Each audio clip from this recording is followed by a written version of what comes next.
अगर आप लोगों से कहा जाए कि एक मृत इंसान जीवित हो सकता है तो जाहिर सी बात है आप लोग कहेंगे नो।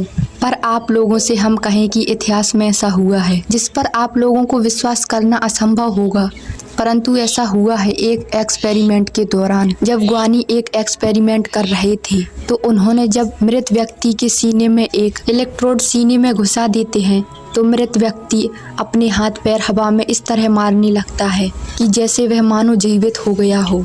यह नज़ारा देखकर वहाँ मौजूद लोग इतने ज़्यादा भयभीत हो जाते हैं कि इधर उधर भागने लगते हैं। तो आखिर यह क्या था एक्सपेरिमेंट और क्या यह सच में हुआ? तो आइए जानते हैं इस एक्सपेरिमेंट के बारे में। और आखिर ये एक्सपेरिमेंट कर कौन रहा था और किस लिए कर रहा था? तो आइए जानते हैं इस एक्सपेरिमेंट के बारे में पूरी रिसर्च। तो वीडियो में आगे बढ़ते हैं। वीडियो पसंद आए तो वीडियो को लाइक ज़रूर कर दें। घटना शुरू होती है 5 दिसंबर 1802 लंदन में। शाम के लगभग 4 बज चुके थे। जॉर्ज फॉस्टर नाम का एक व्यक्ति अपनी वाइफ और अपनी डॉटर के साथ पैडिंगटन कैनाल के बराबर बने हुए रास्ते से जा रहे थे। जिस रास्ते से वे जा रहे थे उस रास्ते पर एक 9 साल की बच्ची ने उन्हें देखा। उसी शाम को कुछ घंटे के बाद जॉर्ज फॉस्टर अपने दोस्तों के साथ पब में बैठकर ड्रिंक करते हुए देखा गया, लेकिन अब उसका परिवार उसके साथ नहीं था, जिसमें कुछ भी अजीब नहीं था। हो सकता है कि उसका परिवार घर पर हो या फिर और कहीं गया हो। अगली सुबह जॉर्ज एडिंगटन नाम का व्यक्ति अपनी बोट को लेकर पैडिंगटन नदी में जा रहा था। तभी उसने एक चीज नोटिस की। उसने एहसास किया कि उसकी नाव से कोई चीज टकराई है। उसने ध्यान से देखा तो वह घबरा गया और नाव छोड़कर सीधे पुलिस के पास गया। पुलिस की टीम ने जब छानबीन की तो पता चला कि पानी में और कोई चीज नहीं बल्कि जॉर्ज फॉस्टर की बेटी का शरीर तैर रहा था। और इसके बाद पूरी नदी की अच्छे से छानबीन शुरू की गई, जिसमें जॉर्ज फॉस्टर की वाइफ को भी तलाश लिया गया। उसकी लाश भी पानी में पाई गई। जॉर्ज फॉस्टर को अपनी बीवी और बेटी की कत्ल के जुर्म में तुरंत गिरफ्तार कर लिया गया। मिस्टर पास नाम का व्यक्ति उस समय लंदन में काफ़ी प्रभावशाली था, जिसने जॉर्ज फॉस्टर के केस को फास्ट ट्रैक कोर्ट में चलाने की सिफारिश दर्ज की और उसकी बात को कोर्ट ने मान लिया। अब जॉर्ज फॉस्टर के केस को फास्ट ट्रैक कोर्ट में चलाया गया। आप लोग मिस्टर पास को याद रखना, क्योंकि यह व्यक्ति बहुत ही ज़्यादा इम्पोर्टेंट है। जॉर्ज फॉस्टर ने अपनी बीवी और बेटी की कत्ल को स्वीकार कर लिया और उसे फांसी की सज़ा सुनाई गई। दिसंबर की सुबह को फॉस्टर को फांसी की सज़ा दी गई। उस समय इंग्लैंड में फांसी देने के बाद शरीर को टुकड़ों में काटकर दफन किया जाता था। ऐसा माना जाता था कि ऐसा करने से बुरी आत्मा इन्हें आकर जोड़ नहीं पाएगी, पर जॉर्ज फॉस्टर के साथ ऐसा नहीं किया गया, बल्कि जॉर्ज फॉस्टर की डेड बॉडी को एक्सपेरिमेंट के लिए ग्वानी एल्दिनी को सौंप दिया गया। ग्वानी एल्दिनी जो कि लुई गैल्वानी के भतीजे थे, जो मरे हुए लोगों और जानवरों पर एक्सपेरिमेंट करके उन्हें जिंदा करने की थ्योरी देने वाले पहले इंसान थे। यहाँ पर अब आप लोगों को लुई गैल्वानी के बारे में भी पता होना चाहिए। ये वही वैज्ञानिक थे जिन्होंने बिजली की मदद से दुनिया में पहली बार मरे हुए मेढक के पैर को हिलाकर दिखाया था, जिससे यह साबित कर दिया था कि जिंदा शरीर की मांसपेशियों का जवाब शरीर के द्वारा पैदा की जाने वाली इलेक्ट्रिसिटी के द्वारा उत्पन्न किया जाता है, जिसे नाम दिया गया एनिमल इलेक्ट्रिसिटी यानी गैल्वेनिज्म। जनवरी की एक ठंडी रात को एल्दिनी ने बड़े बड़े वैज्ञानिक, रिसर्चर, जर्नलिस्ट और डॉक्टर को एक्सपेरिमेंट देखने के लिए इनवाइट किया। एल्दिनी की एक्सपेरिमेंट देखने के लिए सभी लोग एक लैब में जमा हुए। अब एल्दिनी ने एक पावरफुल बैटरी से कनेक्शन करके 2 इलेक्ट्रोड को जॉर्ज फॉस्टर के चेहरे पर लगाया और ऐसा करने के कुछ सेकंड बाद ही जॉर्ज फॉस्टर का जबड़ा खुल गया। चारों तरफ सन्नाटा छा गया। फिर अचानक से जॉर्ज फॉस्टर की बाई आंख खुल गई। यह देखकर वहां बैठे लोग जोर जोर से चिल्लाकर इधर उधर भागने लगे। चारों तरफ डर का माहौल हो गया। बहुत ज़्यादा संख्या में लोग इस एक्सपेरिमेंट को बर्दाश्त नहीं कर पाए और इसे अधूरा छोड़कर ही अपने घर की तरफ निकल पड़े। इसके बाद एल्दिनी ने एक इलेक्ट्रोड जॉर्ज फॉस्टर के सीने में घुसा दिया और तुरंत ही फॉस्टर अपनी मुट्ठी बांधकर हवा में जोर जोर से मुक्का मारने लगा। वो अपने हाथ पैरों को जोर जोर से पटकने लगा। ये नज़ारा इतना भयानक था कि जिसने इस नज़ारे को देखा वो डर के मारे बेहोश हो गया और मिस्टर पास, जिन्होंने जॉर्ज फॉस्टर के केस को फास्ट ट्रैक कोर्ट में चलाने की सिफारिश दर्ज की थी, वो तो इतना ज़्यादा घबरा गए कि उसी वक्त उन्हें दिल का दौरा पड़ गया और उनकी वहीं मौत हो गई।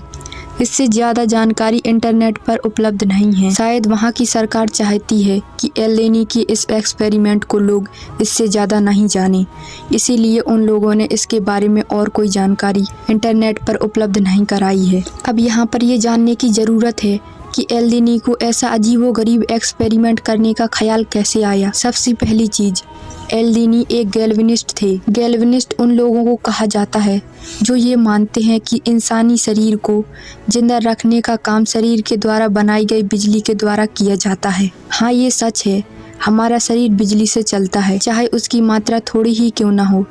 ये तो सभी लोग जानते हैं कि हमारा शरीर बिना बिजली के नहीं चल सकता है। एलेनी अपने चाचा यानी लुई गैल्वानी के साथ एनिमल इलेक्ट्रिसिटी पर एक्सपेरिमेंट कर रहे थे। गैल्वानी मानव इतिहास में वो पहले इंसान थे जिन्होंने यह साबित किया कि मानव की मांसपेशियां बिजली की तरंगों के कारण व्यवहार कर पाती हैं, जो बिल्कुल सही बात है। लुइगी गैल्वानी ने बिजली का झटका देकर एक मरे हुए मेढक के पैर को हिला करके साबित कर दी थी। लुइगी गैल्वानी ये भी मानते थे कि इंसानों को जिंदा रखने का काम यही एनिमल इलेक्ट्रिसिटी करती है और इससे जुड़ी हुई पूरी जानकारी उनके द्वारा पब्लिश की गए रिसर्च पेपर में बड़े बड़े शब्दों में लिखी गई है, जो कि आप लोग भी पब्लिश डोमेन पर पढ़ सकते हैं। हमारा दिमाग हमारे शरीर से संपर्क इन्हीं इलेक्ट्रिकल नर्व सिग्नल की वजह से बना पाता है, लेकिन जियोवनी एलेनी ये मानते थे कि ये एनिमल इलेक्ट्रिसिटी मरे हुए इंसानों को भी जिंदा कर सकती है। इसी चीज़ को साबित करने के लिए उन्होंने ये एक्सपेरिमेंट किया था। अब बिजली की बात हो और अलेक्जेंड्रो वोल्टा का जिक्र ना हो तो ऐसा हो ही नहीं सकता। ये इलेक्ट्रिसिटी की खबर जब उड़ती उड़ती वोल्टा के कानों तक पहुंची तो वोल्टा ने कहा कि इलेक्ट्रिसिटी दो अलग अलग मेटल से निकलती है। वोल्टा ने कहा कि जिस मेढक के पैर को गैल्वानी ने हिलाकर दिखाया था वो इलेक्ट्रिसिटी मेढक के शरीर के अंदर से नहीं बल्कि मेटल के दो अलग अलग प्लेटों की वजह से बन रही थी। अब छिड़ चुकी थी जंग वोल्टिस्ट और गैल्वेनिस्ट लोगों के बीच। हालांकि दोनों को मानने वाले लोग कुछ हद तक सही थे। गैल्वेनिस्ट सही थे कि हमारे शरीर के अंदर बिजली की तरंगों की मदद से मांसपेशियां न्यूरल सिग्नल ट्रांसमिट करती हैं, इसकी वजह से शरीर कंट्रोल कर पाता है। लेकिन वो ये बात गलत बोल रहे थे कि मरा हुआ शरीर इलेक्ट्रिकल सिग्नल बना पाता है, और वोल्टिस्ट सही कह रहे थे। दो अलग अलग मेटल प्लेट की मदद से बिजली को बनाया जा सकता है, लेकिन वो ये मानने को तैयार नहीं थे कि इलेक्ट्रिकल सिग्नल मांसपेशियों को कंट्रोल कर सकता है।